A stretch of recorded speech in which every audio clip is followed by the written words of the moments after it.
Ah, good day mga ka-zoned. So ayan, kita nyo naman, naka-e-bike tayo ngayon ng Lion SR. Susubukan natin sa NMAX. Parehas ano to, parehas walang nagalaw.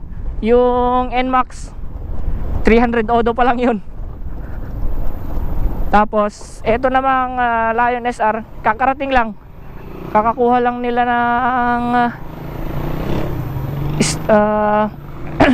sa may Partas.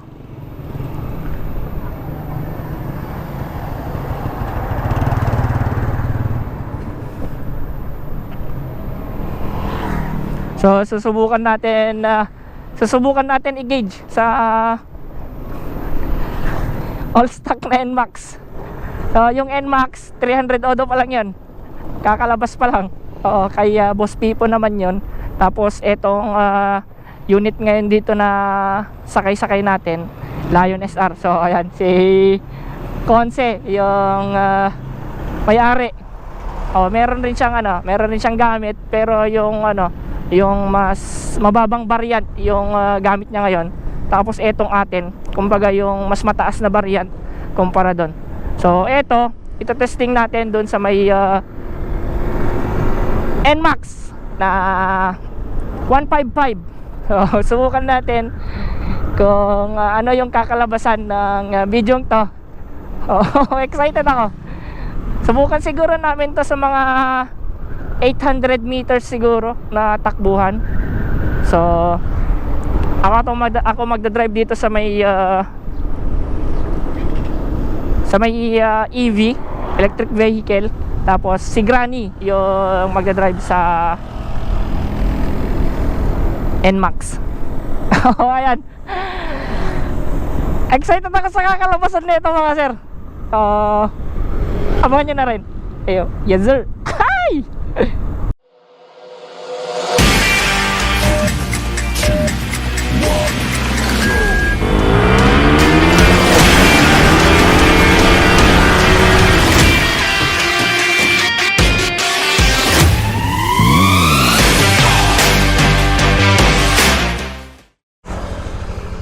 So ayan, subukan siguro namin ng 800 to 1 kilometer yung takbuhin namin mga sir. So ako yung magdadrive dito sa e-bike na Lion SR. Tapos ayan, si Granny naman sa may NMAX na bagong bago, 300 odo yan mga sir. So antayin lang natin na maging clear yung pag-preference indication natin para syempre mas safe tayo. Let's go. Done.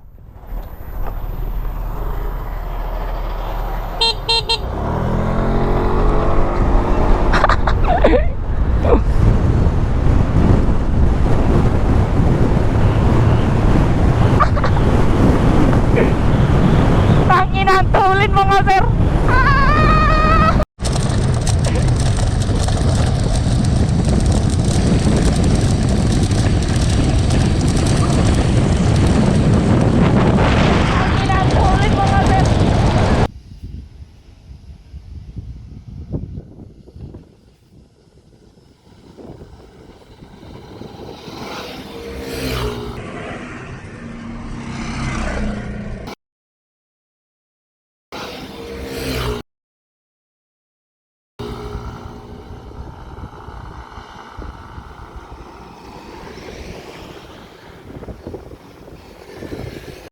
Dito.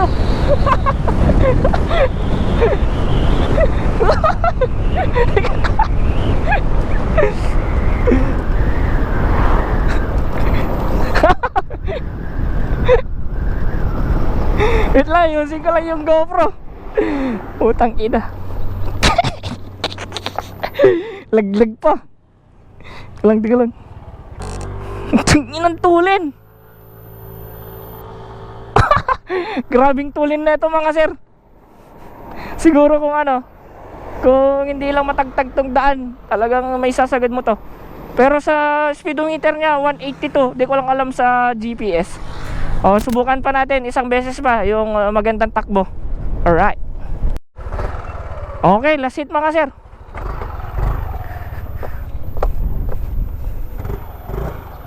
Wala mo naman.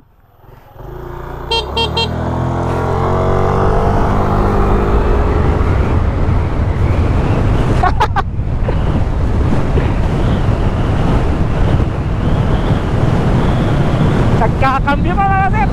Talagang natutumba yung GoPro natin. Okay na lang. Wala mo naman.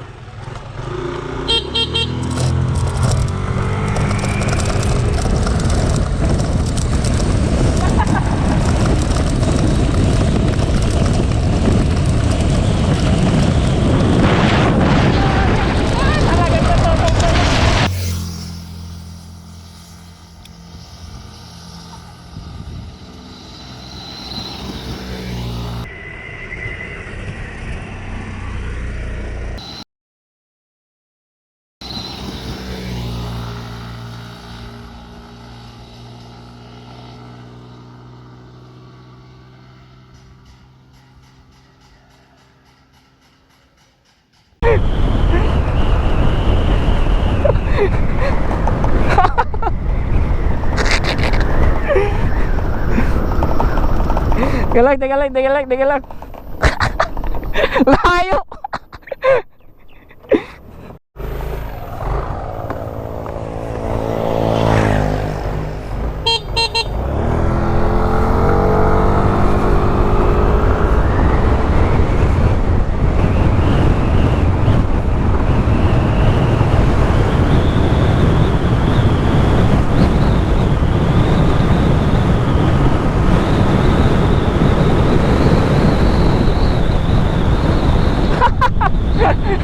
Lakas talaga.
Okay na lang kasi okay.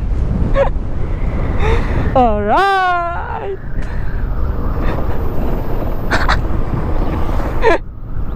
Okay na yun, okay na yun.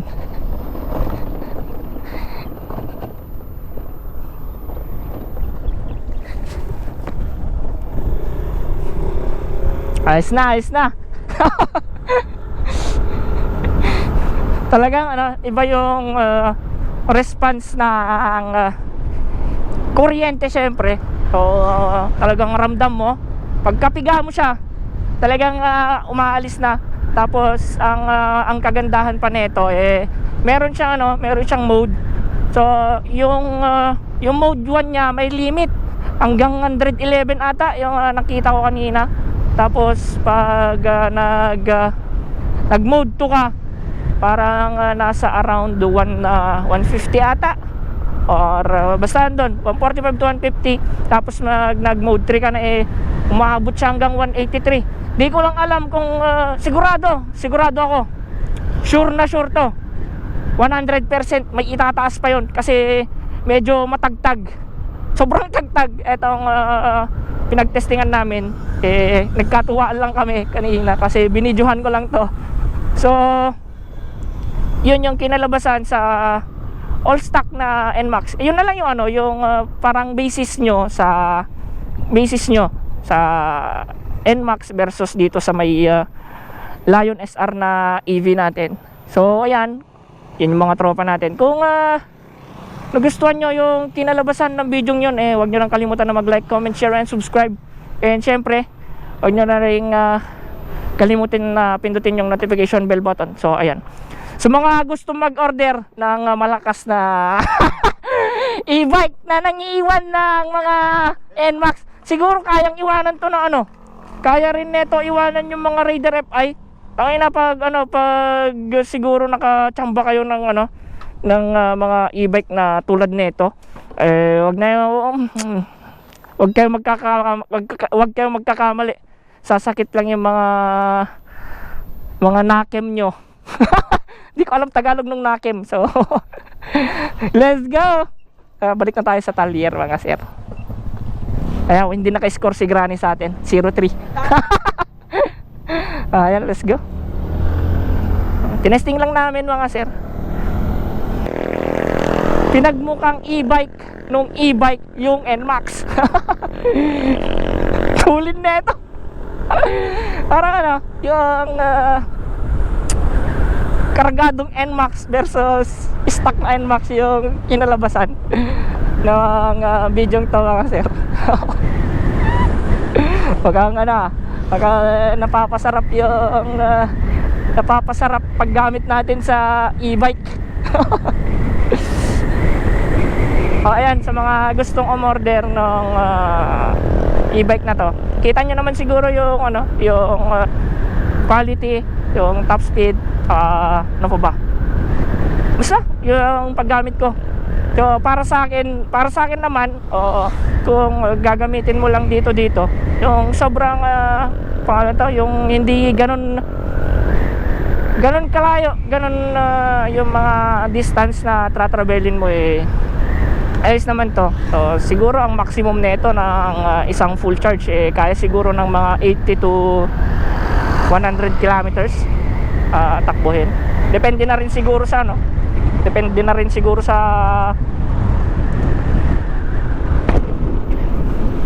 sa road condition. So pero ang sabi naman ni Conce kanina sa akin, kasi nagtanong-tanong ako, eto daw ang maganda nito, kahit low bat na siya, ganun pa rin yung power output niya. Hindi tulad ng mga iba na habang bumababa yung charge niya, habang bumababa yung capacity ng charge niya, bumababa rin yung power output niya. Hindi tulad nito, kung yung power output ng full charge hanggang sa low bat, ganun pa rin yung power output niya. So kaninang ginamit natin nito nasa 81 ata siya. So ngayon nasa 77 na. Yung paggamit natin na 3 beses na tinakbo na naka full potential, hindi naman siya nag-iba yung takbo. Yung first run natin kanina 181, 182 tapos yung second run natin tumaas 182, 183, 184 ata. Tapos ganun din yung natin, yung third run natin. Oh, that's it. Ang pag nakaluwag-luwag tayo konti, may pagnanasaan tayo na motor ba? Motor naman kasi electric vehicle vehicle. Hey, let's go. Thank you Conce sa chance na makagamit ng EV. Is that alright?